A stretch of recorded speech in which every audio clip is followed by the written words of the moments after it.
Hi,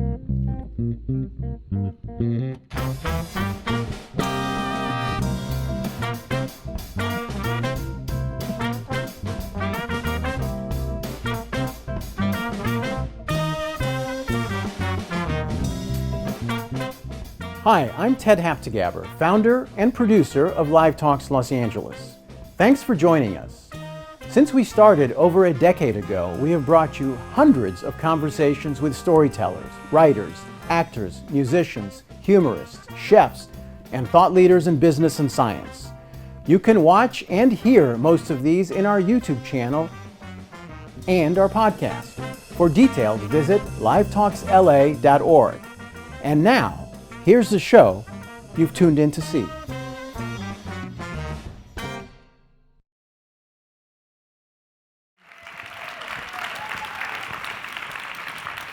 Hi, everyone.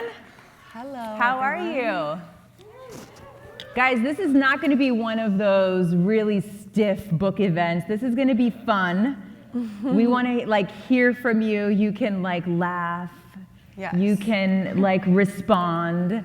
And I just want to start off by saying thank you for coming out in a pandemic, in your masks, to be here with us tonight to celebrate Emily and this incredible body of work that she has just put out into the world. And Emily, thank you for jumping off a plane from New York to be here with all of us tonight. My absolute pleasure. Thank you guys for all being here.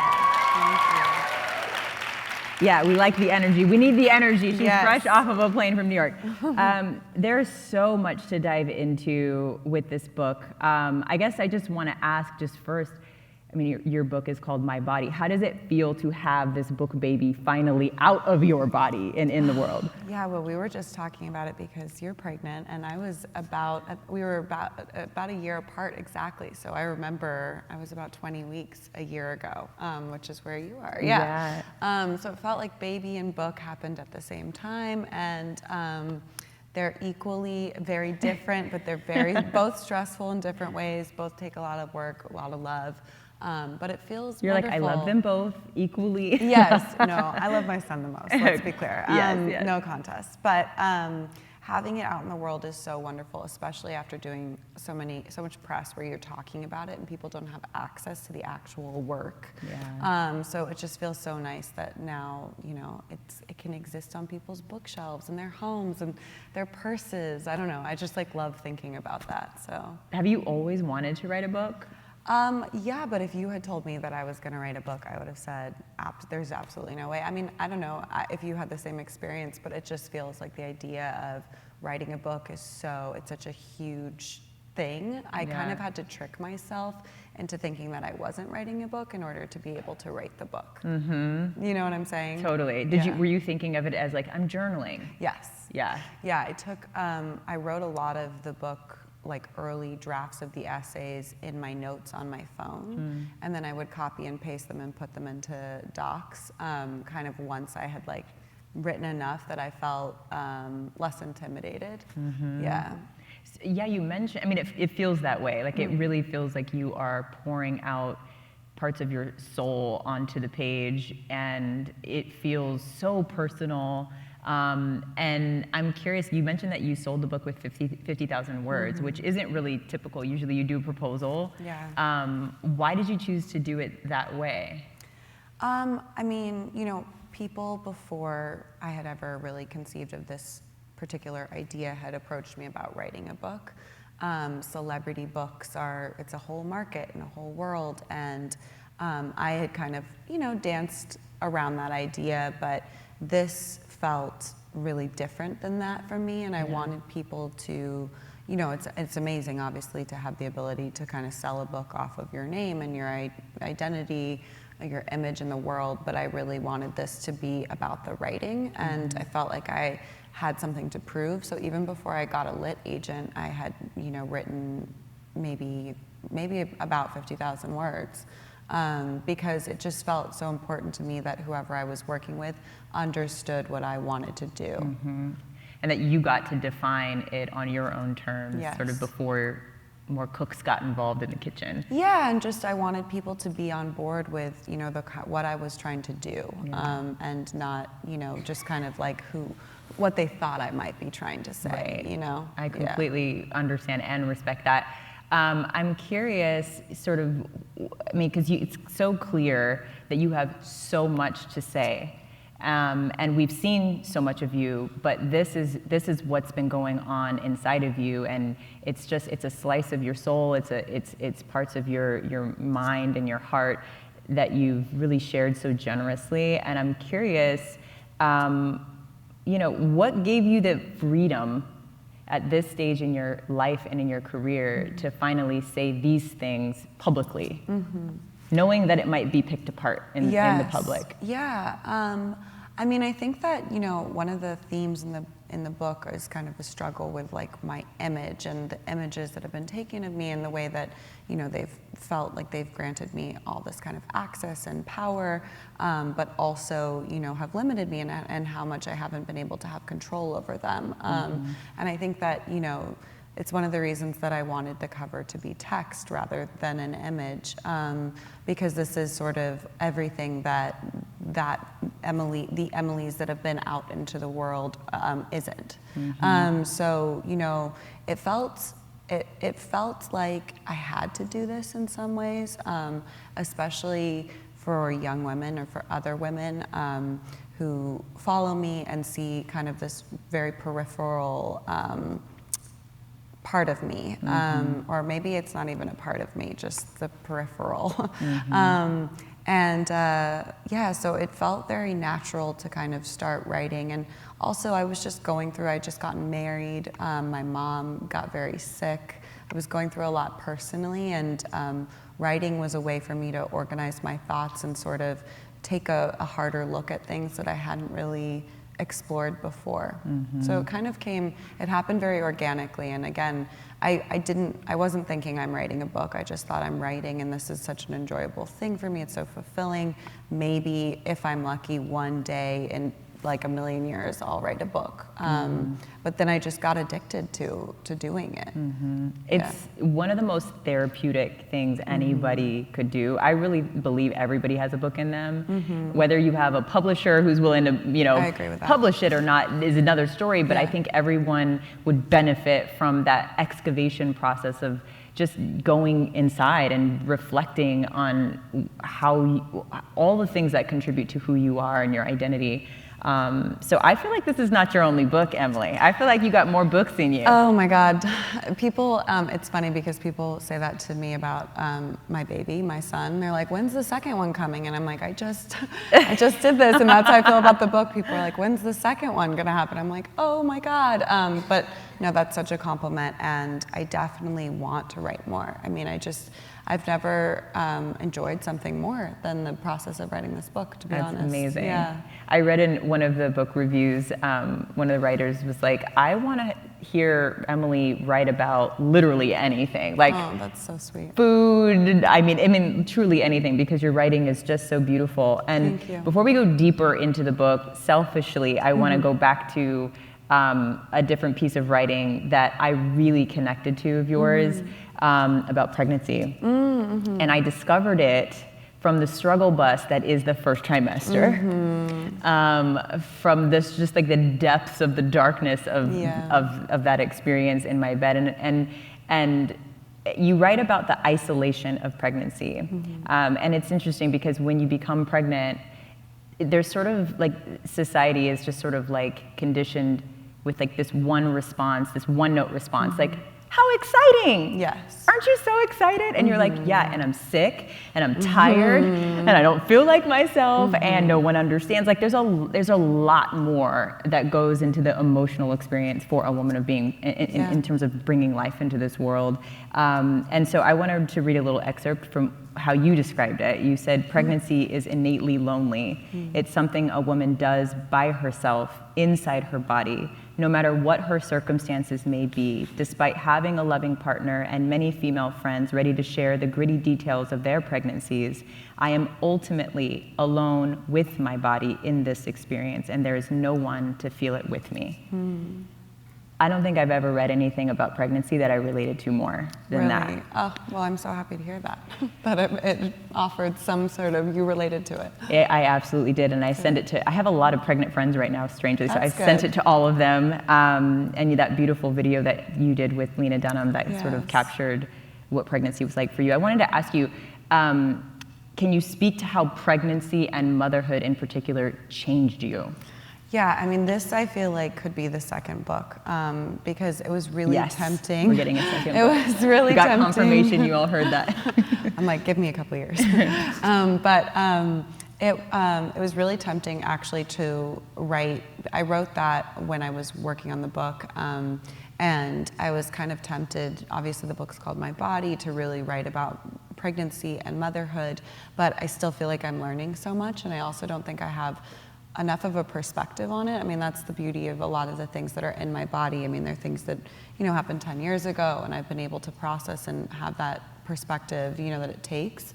But pregnancy, I just, you were just saying to me backstage, it's so hard to describe the experience, and I feel like you hear the same things over and over again about it, and it, I feel like there's been so many wonderful pieces of literature and nonfiction written about pregnancy, and yet still I felt very unprepared for what I experienced, and I think that is because it's so personal, and each person kind of goes through this on their own and inside of their body, and just the way that you have to learn to trust your body. So what I did end up including in the book was a piece about birth, because more than anything, for me, it was about releasing control. And I wanted to write about motherhood and all the other parts of it, but that piece of pregnancy was really important to me. One of the themes of the book is control, this kind of attempt at always, taking back whatever power I can have, or finding ways to be in control. And with pregnancy, I mean, every day you wake up and you just are watching. You're like in the stadium for what your body's doing. And that felt so crazy to me. I was like, what's going on? How much trust I have to put into my body and the process that it's going through. And then ultimately realizing that the more I trusted it, the more it was gonna just kind of handle things. Which was especially my experience with labor and delivery. And even just being able to kind of investigate my relationship with people who felt like they knew or had some sort of power or entitlement to my body. I hadn't realized that I had that relationship to doctors and nurses and medical staff until I was pregnant, because it definitely related to the way that I had, known people in the fashion industry to feel entitled to my body, and sort of like disregard me as a person. And through the experience of giving birth to my son, I sort of like learned how to stand up for myself and say like, no, I don't want that, I want this, all that kind of stuff that felt really healing for me. And listen, I actually had a lot of friends who had babies around the same time for me, and we all had such different experiences. Some people absolutely hated being pregnant, had terrible, really, really traumatic births. But for me, it was kind of a gift. That's beautiful. Well, you've been sort of talked about for so long and seen as a sex symbol, but I really, reading this book, reading your words, I am talking to you today, and we are here today to see you as, I see you as a peer, as a writer, as a mom. Almost a mom. You're on your way. Pre-mom. And a human who's really in search of the truth and willing to share even unflattering parts of your story to help other people find their truth, and to be brave enough to tell it. And I just think it's one of the bravest things that someone can do, and then particularly somebody who's in the spotlight. So I'm curious, what was your biggest fear about writing this book? Yeah, it's funny. I think somebody who's here tonight said to me, like, I hate when people call writing brave, because I'm like, do you mean stupid? Like, do you mean that you're being stupid by putting yourself out there? And particularly, for me, somebody who has kind of always had this negotiation with media and clickbait, like headlines and gossip websites. It felt especially crazy and maybe a little stupid to kind of offer up like all my deepest secrets on a platter. So, you know, what I was really worried about, which is part of the relief that has come this week, was that everything was just going to be turned into these like, you know, very quick little, you know, tiny headlines that are grabby. 20 people cover them, everyone sees them, they don't even read the article, they definitely don't read the book, and then they form an opinion, and that's that. And then like there goes this, you know, really nuanced, hopefully beautiful piece of writing and story that I wanted to tell, and it just gets turned into that. Yep.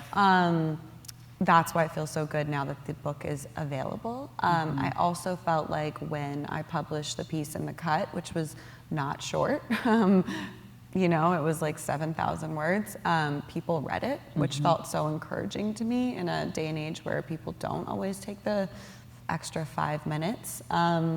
So that really felt good. And also I think another part of me, again, going back to like release of control, is just sort of having to be okay with the fact that there are going to be people who, you know, don't read the book, form those opinions, like that exact thing is going to happen, and that's okay. I just know that I, you know, wrote this thing, I put so much work into it, and I'm really proud of it, and that feels so great.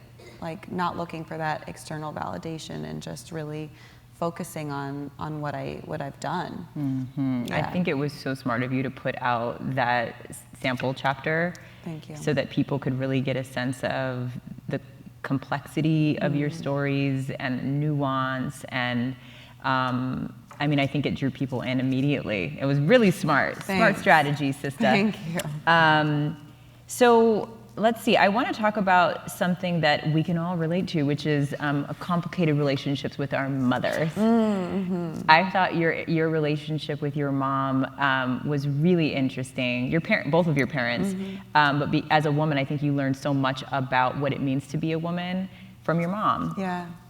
And you talk about this really early memory, being 3 years old and sort of trying to comfort your mom, who had been sort of, you know, the target of some mean girl behavior. And you said at 3 years old, they're just jealous, mama. And then you say, sort of in reflection, you say your mother, recites this story as a charming testimonial to my sweet and perceptive nature at a young age. It wasn't until I was older that it struck me, how had I already been introduced to the concept of competition between women before I'd even learned how to read? Yeah. How had I understood so early that my remark would provide my mother with some solace for the unkindness she was experiencing? And so I thought I would ask you to reflect on that a bit. Can you talk about what kind of revelation, what that revelation was like, and how you've had to redefine and sort of reframe female relationships for yourself?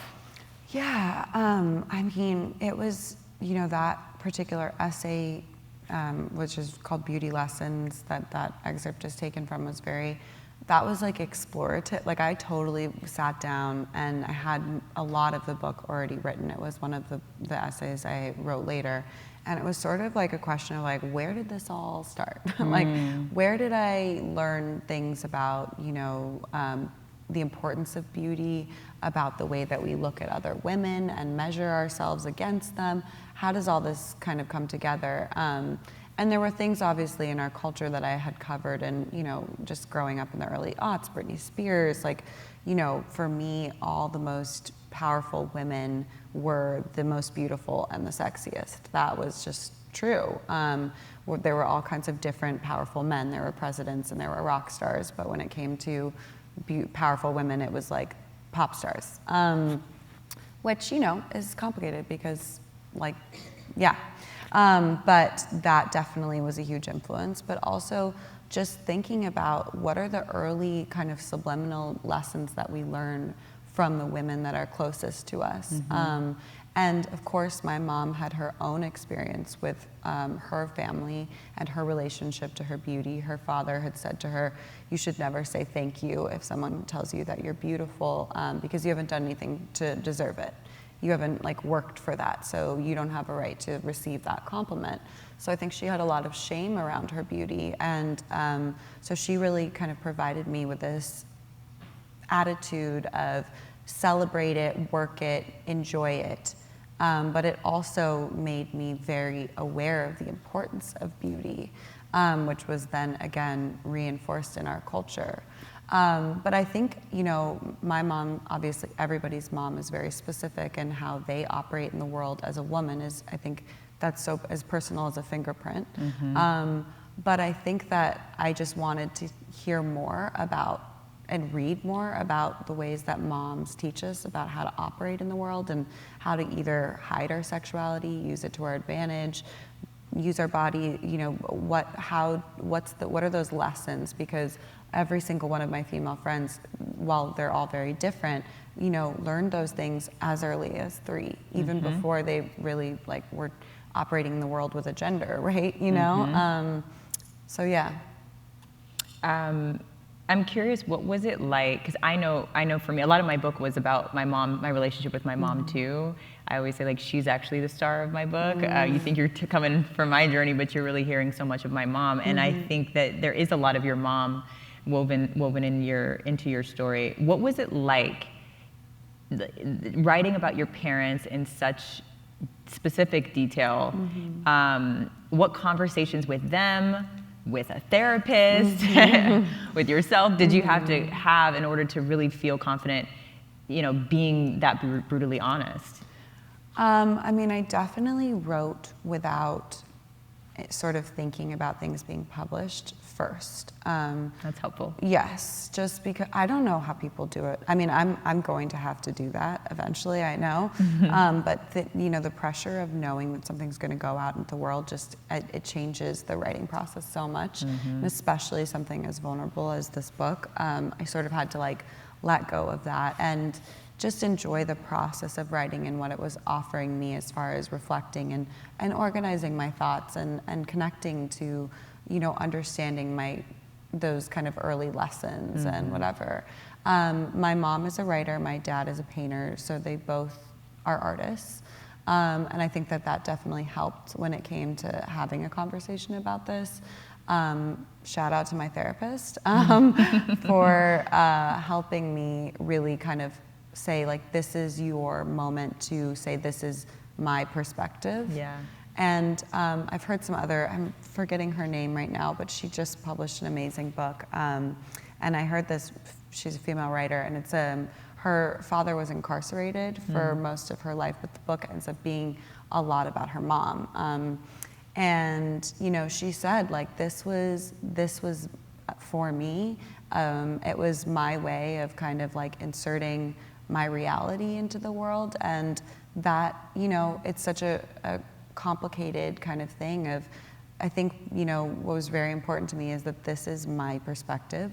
That doesn't mean that it's completely true. Like, everybody holds their truths. These are the experiences that shaped me, and, you know, it was important for me to kind of ground myself in the reality and let me, you know, help me understand myself in the way that I've operated in the world. Even in later, you know, chapters in the book, when I'm kind of at 14 or 16, understanding like what led to these moments and the person that I was then. How have people in your life reacted to learning about your interior kind of life? And because I find that, like, even people who are closest to you sometimes have no idea about your true experience of certain times in your life, like even your parents or your best friends. Like, what kinds of conversations, I'm just curious, what kinds of conversations have... I think it's definitely brought me closer to a lot of friends, particularly female friends. When I was just beginning to write the book, again, before I'd like gotten a lit agent and all of that, I didn't have anyone to send the writing to. So I had kind of like my closest friend, my husband, and then I had a couple of friends who, one was a writer, one is a director, and I would just kind of like be like, permission to send you 10,000 words, and I drop it into their texts, and it was just a really like amazing experience, kind of just personally as well, because it brought us so close, and also really encouraged me, because these are women who, you know, one is 10 years older than me. We've lived like very, very different lives, and to see how much they connected to the work also meant so much to me and encouraged me to kind of continue, because I think that like in many ways my story can feel very specific, but those were sort of the early moments where I started to realize like this isn't actually as specific as I thought. It's really universal. That's awesome. Yeah.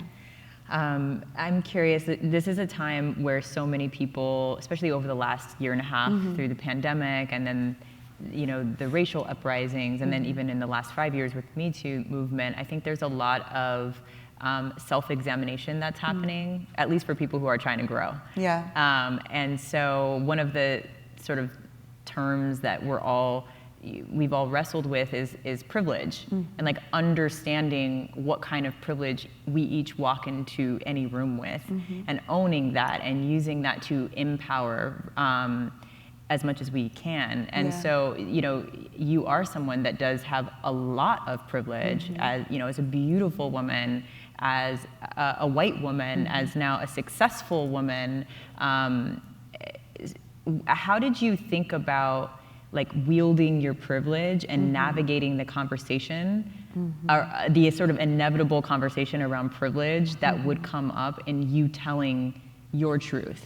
Yeah, it's a great question. I mean, I think that it's also about what you do with your privilege and with your place in the world. And that's one of the reasons that it felt especially important to write this book.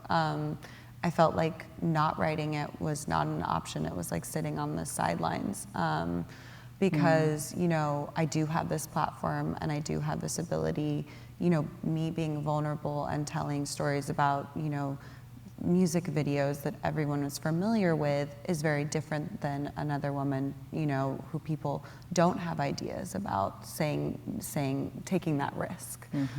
So, you know, I felt like that was really important, but, you know, also just, I mean, I feel like these things turn into catchphrases, so I always be like scared to use the same words, but I think finding ways to amplify other voices, and, you know, just entering the conversation, being aware of your position in the world. And when I was writing, I continually thought of that. But also, you know, this is who I am, this is my story, and I think that was kind of the other part. Yeah.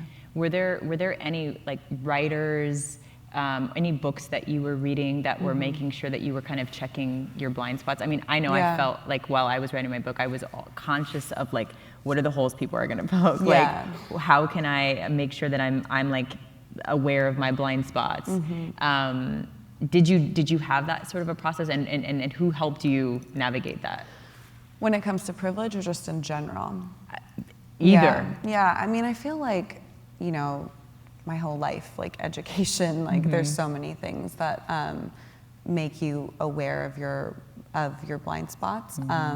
But definitely, I mean, there's so many writers. I was reading a lot of bell hooks when I was writing, because she has such like an amazingly direct voice, but she also like wrestles really difficult topics in a very compassionate and complex and just like intricate way. So I loved kind of revisiting bell hooks just to kind of get her clean voice in my head. And then, you know, I was reading Gia Tolentino, Trick Mirror, The Empathy Exams by Leslie Jamison, a lot of essay collections, Alexandra Chee's How to Write an Autobiographical Novel. I also, you know, read Naomi Wolf growing up. Like, The Beauty Myth was a huge influence. Roxane Gay, I revisited Hunger. I read actually Luster when that was the only nonfiction book I read the entire time I was writing, and I had the great honor of meeting Raven Leilani last week.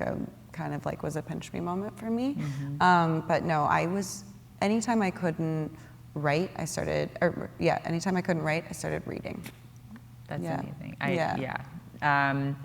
I want to talk about the title, or I want to hear you talk about the title a little bit, and what it means to you. Yeah. So at a certain point, I realized that all of the essays were around body, and specifically my body and my experience. And I was kind of trying to think of clever ways to not call it my body, because I think that I knew that there was going to be sort of the quick reaction of like, is it a picture book or whatever, or even people just saying like, of course she wrote a book called My Body. But then I actually I woke up one morning and decided that I changed my mind, and I liked using the kind of preconceptions people would have about the book in my favor, and potentially to kind of help them understand what I'm saying in the book and the ways that we think about women. So I sort of like leaned in. Yeah. I think it's smart. Thanks. Let's see, there's so much to say. Okay, so your book has been described by The Atlantic as a portrait of the tension between empowerment and objectification. And I'm curious, I mean, you've said that writing this book is the thing that's made you feel empowered of all the things that you've done. Yeah. And maybe the only thing I think you've said.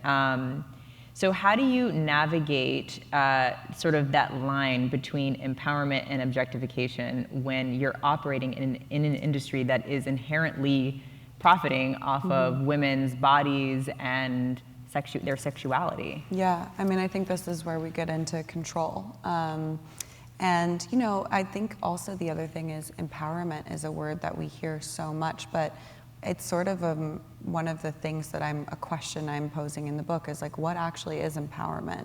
And what does empowerment look like for women? And does that mean hustling the system and working within it?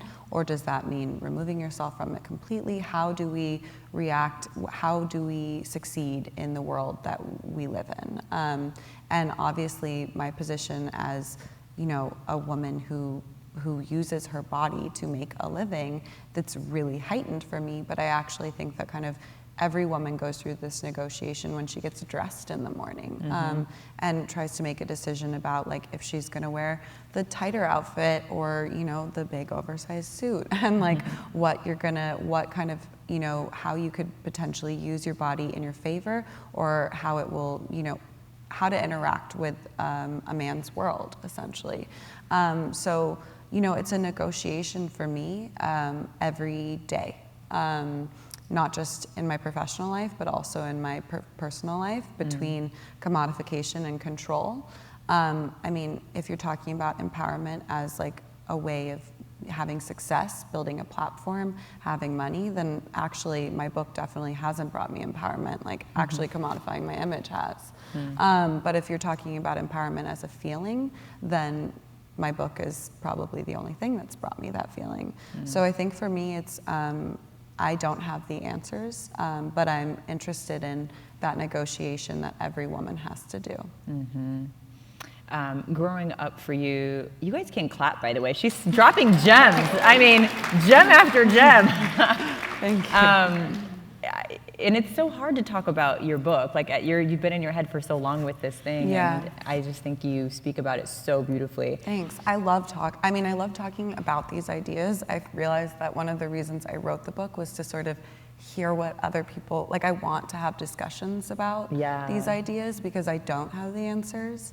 So it's a way of getting people thinking about these things because I'm like, I want to know. Like if anybody's got a hot take that's right, like let's go, let's talk about it, Yeah, that's the best part of writing a book is like it puts you in conversation with your community about the things that you care about most.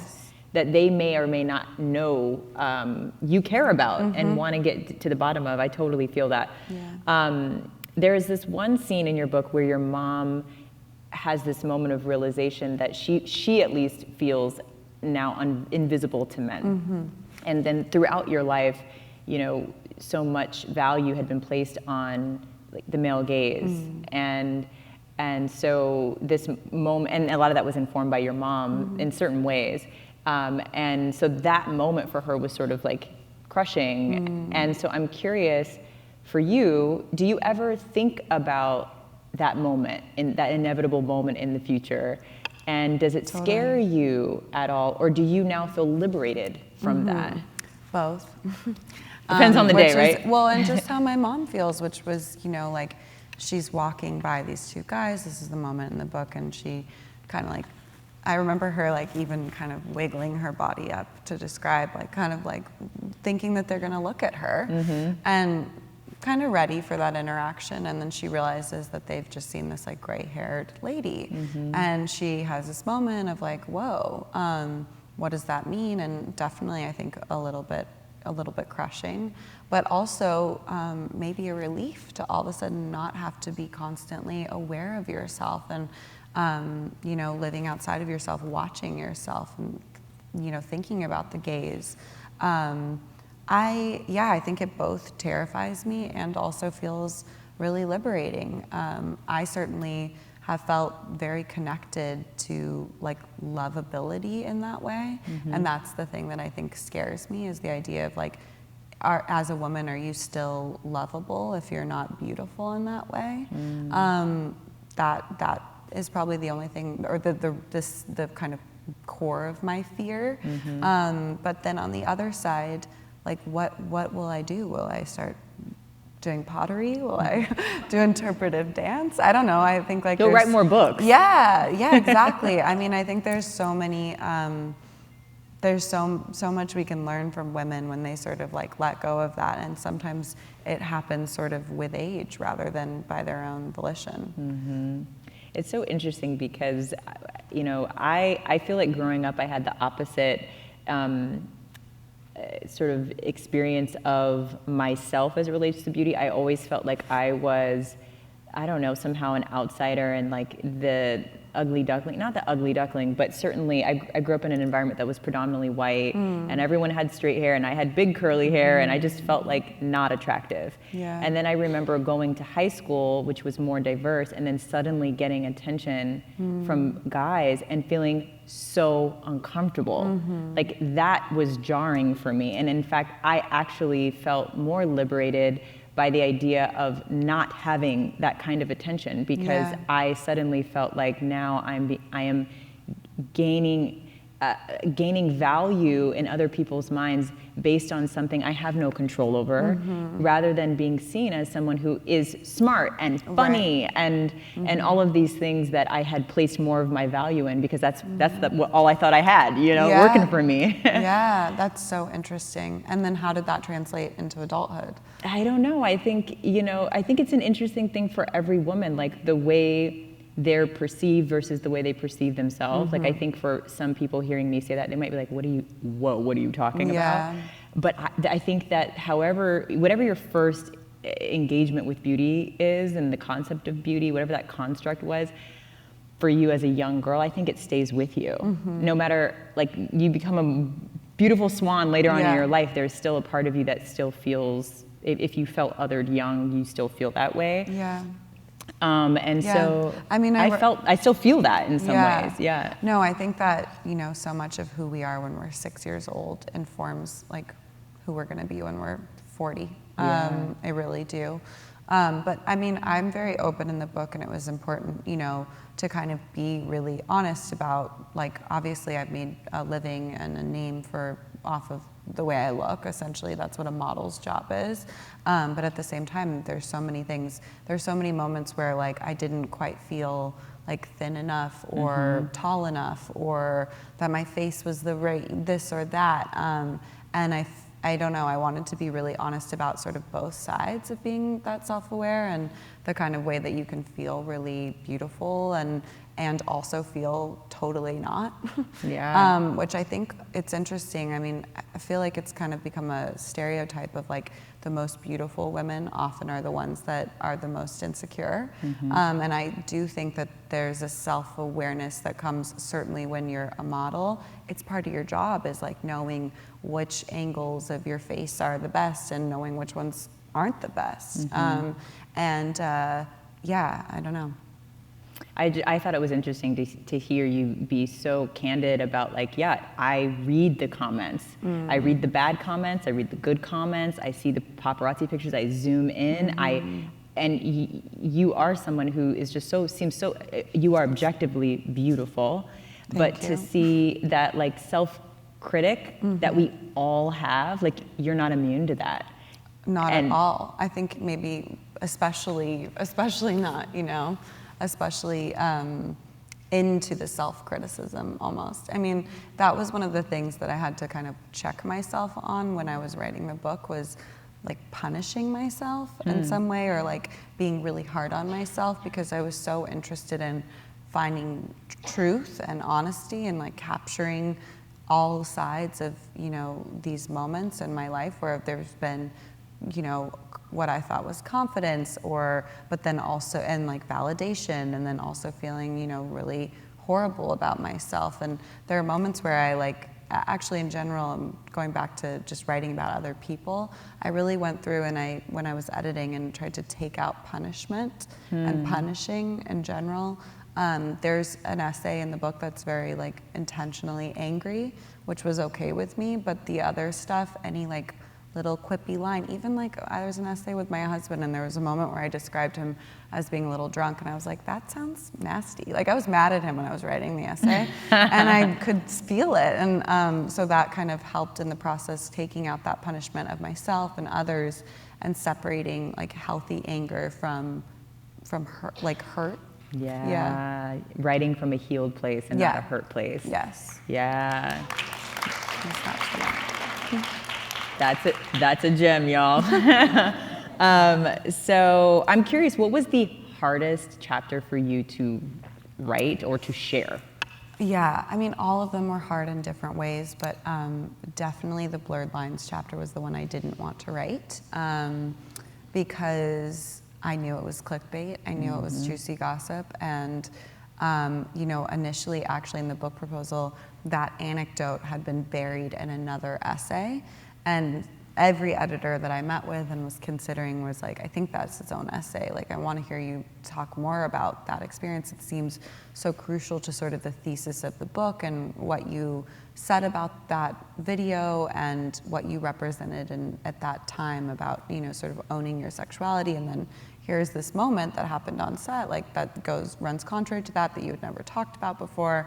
So I knew it was important, but I wrote, I think, 3 different versions of that essay because I just had a really hard time kind of figuring out, because I just was so aware of how it was going to be perceived and metabolized by the public, that I didn't want to write it, essentially. But now I'm really glad it exists, and I actually have come full circle with it. It was my least favorite essay for a very long time. I didn't like the writing. It just felt to me very, it has sort of the least amount of stylistic choices compared to some of the other ones. It's very direct, but now it's one of the ones I'm more proud of, because I do think it's direct, and sometimes that can be harder to do with writing than choosing sort of a styly way of telling a story. Also just, I actually learned a lot about myself through writing that essay. Just about my relationship to money, particularly. Say more about that. Yeah, I mean, when I left college, I graduated high school in 2009, right after the economy crashed. I was watching my friends, move back in with their parents with crazy student loan debt and start working at the cafe they had in high school, and I was terrified of that. I really didn't want that.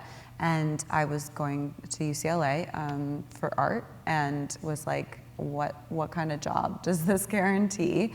You know, getting the bills for every quarter and just being aware of how expensive life was. And all of a sudden I had this opportunity to make money as a model, and everyone had, you know, continuously drilled in, like, you know, modeling, you have a short window of opportunity, you got to do it when you're young. So I left school really with the idea of just focused on securing my future. I also think, you know, having parents who were creatives but always had to have a day job, I really thought of modeling in that way. And yeah, I write about it in the book, I told everyone that I was a mannequin. And that's how I approached it. And I didn't at all dream of kind of the fame or the other types of success that you could have beyond financial. I was just like, I'm hustling and I'm gonna save as much money as I can, and then I'm gonna figure out what I wanna do with my life. But like, this is what I'm doing right now, and I really divorced myself from the work. Now I would maybe say dissociated in a way that wasn't necessarily healthy. But I just was kind of like, it doesn't matter what they make me look like, where these images end up, like I'm just doing, like, as long as the check clears. And understanding that drive, I think, helped me understand something about the way so many people operate in our world, and like how much we, you know, operate in trying to just find security. Yeah.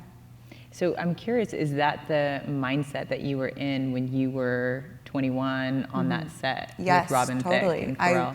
I said no to the job at first because the rate was like what I got for, you know, a normal day, and I was like, well, if I'm gonna get naked in a potentially totally awful music video, like I had no idea what, you know, I was walking into. You weren't a big Robin Thicke fan? I just didn't know. I loved Pharrell. I had grown up like loving Pharrell, but I didn't really know Robin Thicke. And you know, at that point, music videos weren't really a big deal.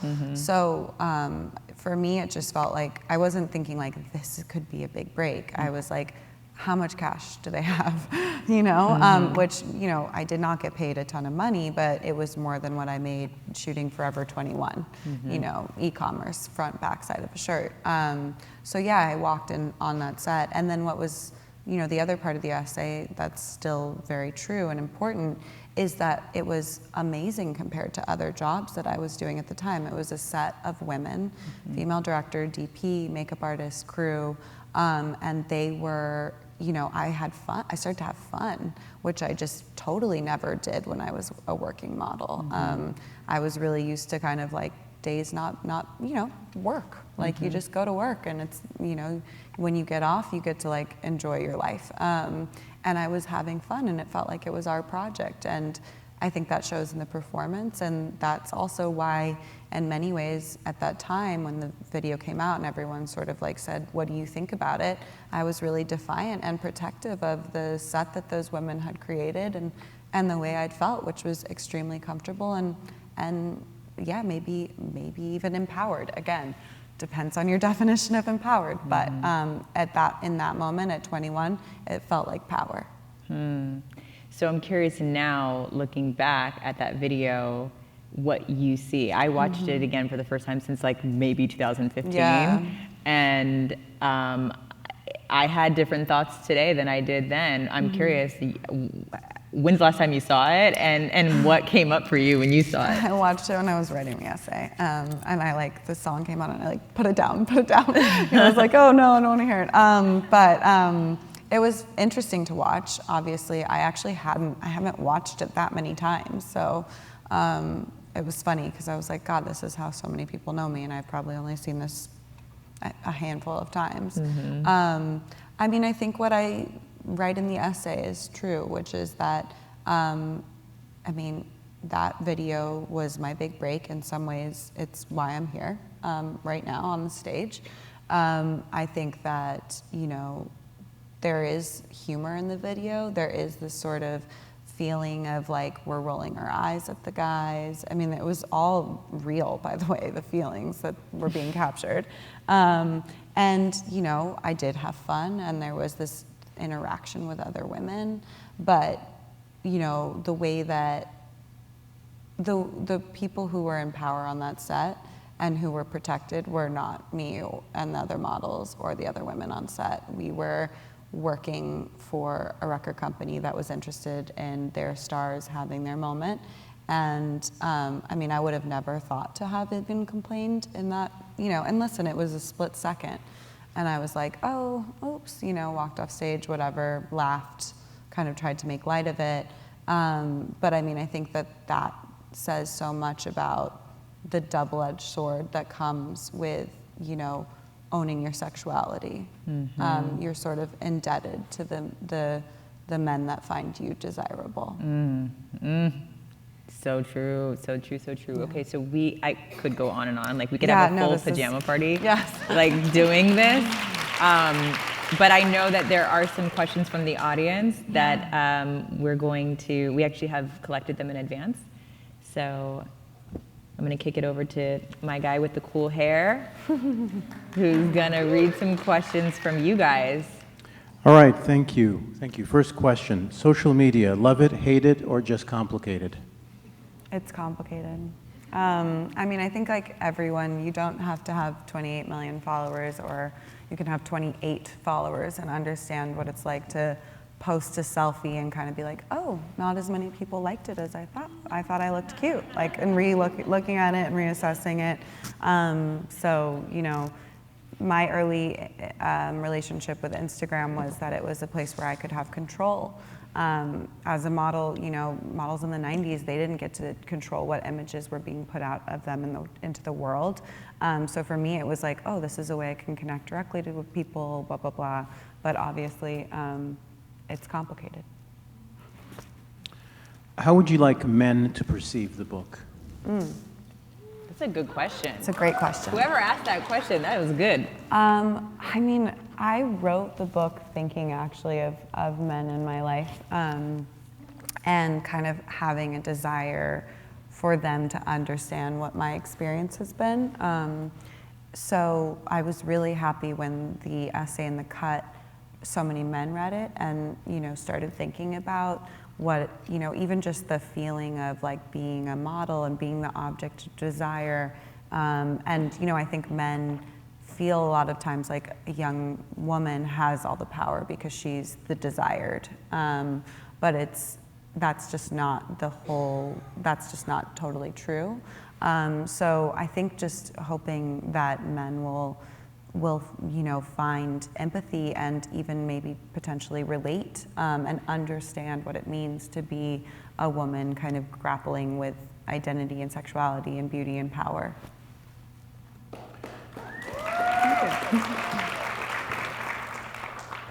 Next question, my inference here may also involve the question of how men might feel about the book, but the question is, my body doesn't suggest a plan of action on how you want modeling or Hollywood or the world to change. What do you hope people in places of influence take from the book? Yeah, I don't have an answer. I don't have a solution to ending patriarchy, essentially. I wish I did.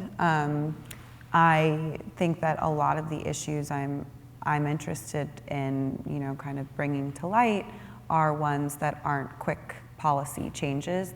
They need systematic cultural shifts in the way we think, which is why I wrote this book, to start those conversations. That to me is part of the plan of action.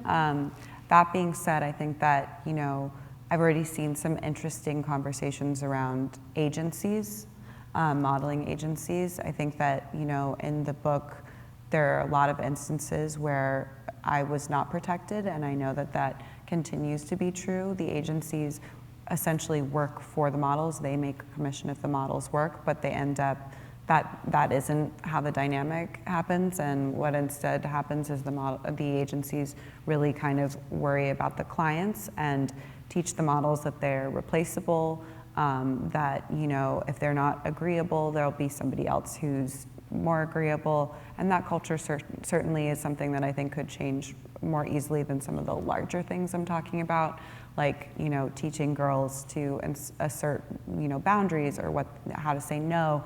Those are things that, we have to talk about, but I'm not entirely sure how I even learned some of those things so early. So, you know, I think just being conscious of a lot of these issues is kind of the first step. So in writing the book, your activism is now public. What is next for you in that realm? I don't know. Good question. It's weird, I'm like answering to all of you. I'm like, whose question was this? I mean, I think that creating things, it's one thing I learned from the book, is that I had always wanted to be somebody who made things, and I, you know, kind of got sidetracked into what I thought was like the way that I was going to make money and guarantee my future, and that became my career and my life. And now having made something, it's made me realize that I want to do more of that no matter what. So, you know, I'm really interested in continuing the conversations and the ideas that I'm having, that I'm wrestling with in this book, you know, in other mediums, whether that be film, documentaries, anything.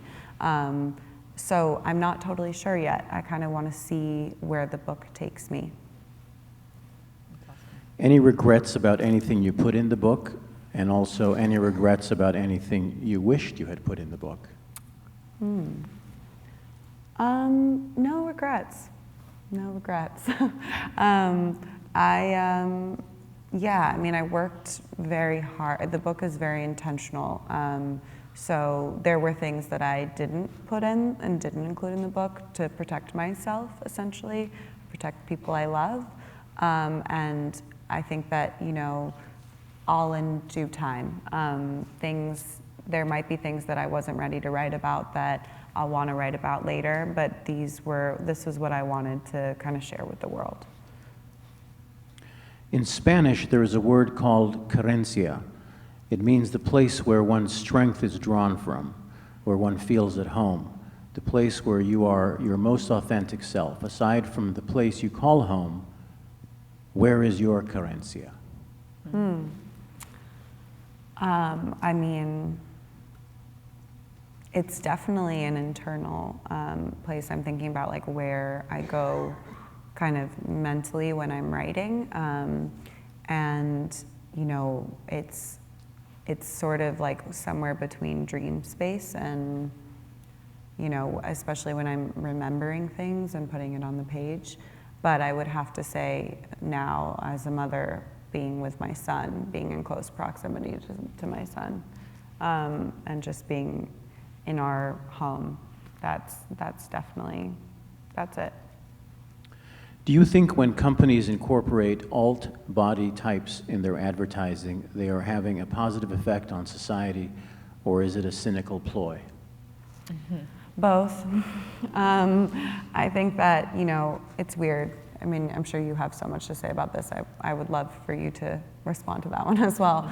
But, you know, representation in fashion, that's it. It's like, you know, you are saying these are the beautiful women, these are the bodies that we're idealizing.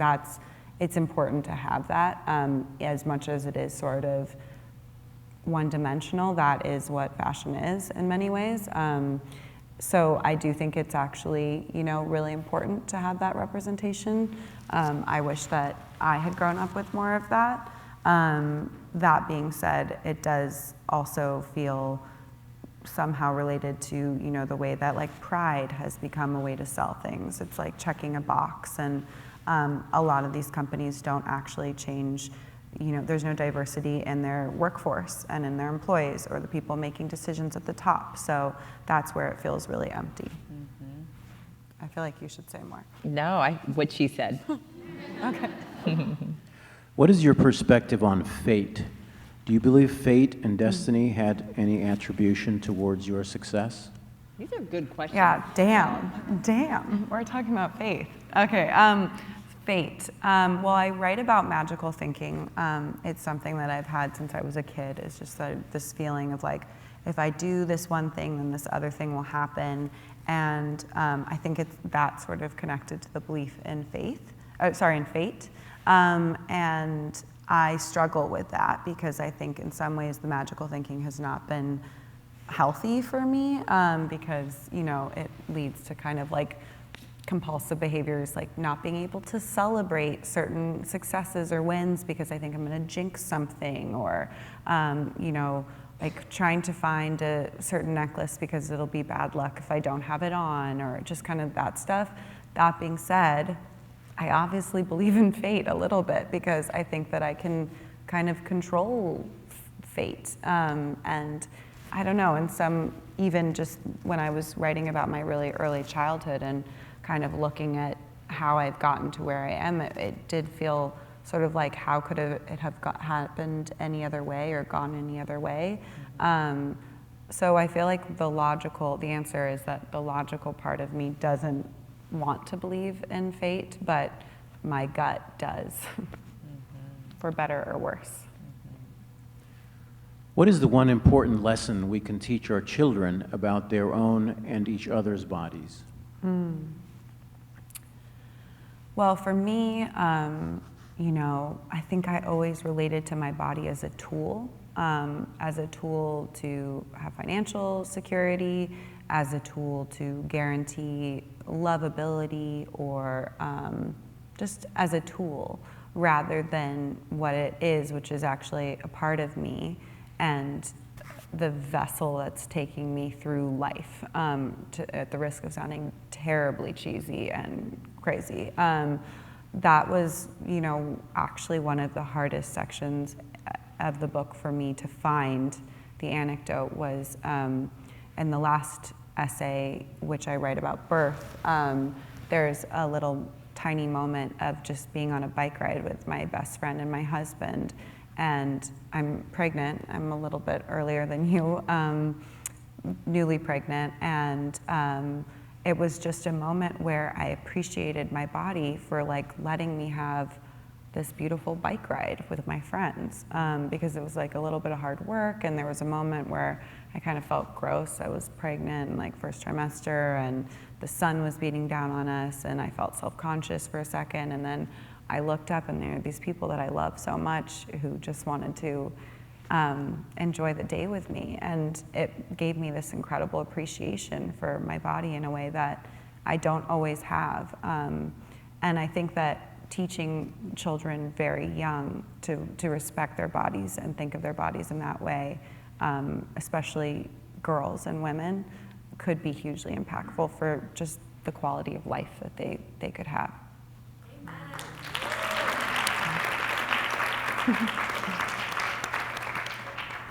What do you think is the most important way women can encourage community instead of competition when interacting with each other? And do you believe men can have a role in that as well? Oh, no, I think the men have to sit this one out. It's just up to us, ladies. God, I mean, I think it's a conscious, like, that change starts within for women, because everything we're taught is to compare ourselves to other women, to differentiate ourselves from other women by sort of saying like, I'm over here, they're over here. And it makes us feel good about ourselves, ultimately, is what I realized. And that's why we do it. And I think also women do it out of fear and the idea of scarcity. So like, there can't be more than one, there can't be other women operating in the world that, you know, maybe like feel somehow similar or parallel to you. So I really believe that means like, that's accountability. That's like checking yourself every second. And, you know, the tiny kind of little things that we throw away, comments, even how I feel like other women sometimes bond is by saying like, we're different than that woman. And it can be so easy to slip into that, because it's really nice to connect with women even when it's at another woman's expense. But I think finding ways to avoid that, and it's something I'm not perfect at, that's where it can start on a micro level and then grow and expand. It's a tough one. Two more questions. What did you think about the stop sign in the Blurred Lines video? That's so interesting. Yeah, I mean, you know, that video, you'd have to ask Diane Martel, who's the director, who I think she wasn't thinking about a lot of those ideas. She wasn't thinking about consent. I mean, I had certainly not even heard the lyrics to the song. So I think for her it was just a kind of another funny, silly prop. But the irony is not lost on me. I would say that about it. And the final question, if you could go back in time, what advice would you give your younger self? So people have been asking me this, and I actually have a hard time with it because I feel like somehow it means that there would be something I regret or that I would change. And part of the reason I wrote this book is to sort of rid myself of regret or you know, thinking like there was so much shame connected to like, if only you had done this one thing differently, this thing wouldn't have happened, and people would like you more, people would understand you more, you would have been safe, this person wouldn't have hurt you, blah, blah, blah. So I feel uncomfortable with that question somewhat because I'm like, I want to kind of give myself a break, and I think that maybe would be the advice that I would give to just any young girl. Give yourself a break. Women are so self-critical, so hard on themselves, and we blame ourselves for a lot of situations that are not entirely our fault. We can be complicit, we play a part in it, but just give yourself a break.